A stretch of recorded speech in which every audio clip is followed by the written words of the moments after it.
amahirwe menshi nuko nusimbuka ino video utazongera kuyibona mu buzima bwawe, ariko nuguma hano mpaka irangiye ndazi neza ko bizaza kukubera iby'umumaro ntabwo uzigira ubyicuza, kubera ko nta kindi kintu nshaka kukubwira uretse ijambo ry'Imana gusa ubundi ukikomeza. Urakoze ko mu mwanya wawe. Ngaho reka dusome muri Luka igice cyaho cya 5 umurongo wawo wa mbere.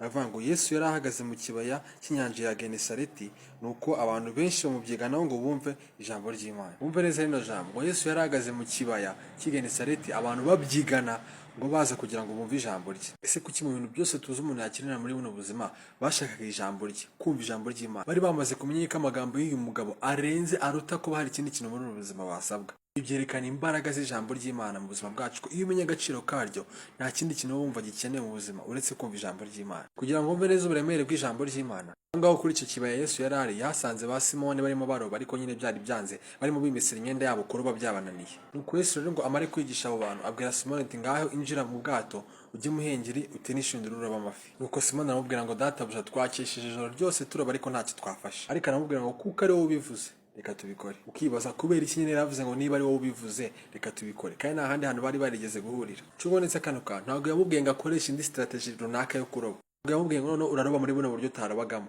yamubwiye gusubiramo ibyo yasubiyemo bwa mbere n'ubundi. Nta buryo budasanzwe yamubwiye ari bubikoremo. Nuko Simoni aravuga ati okay sawa rero reka mbikore kuko ari wowe ubivuze turebe.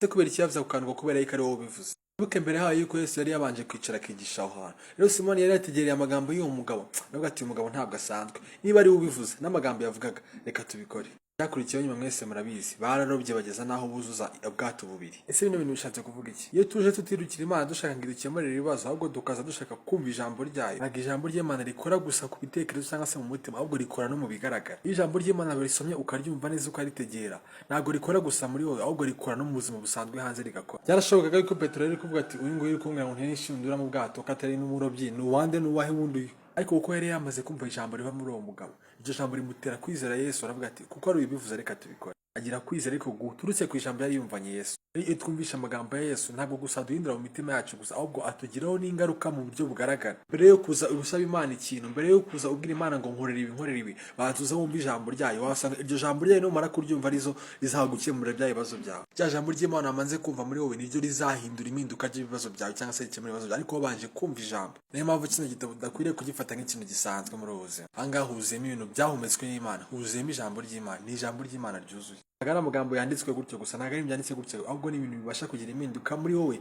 byarangiza bikagira n'impinduka no mu buzima bwawe busanzwe. Ibyo bibazo wari usengera bigakemurwa nuko wumvisha ijambo ry'Imana. Ndakwifuriza kubyigana no guhatanira no kurwana no kugira ngo wumve ijambo ry'Imana. Shalom shalom.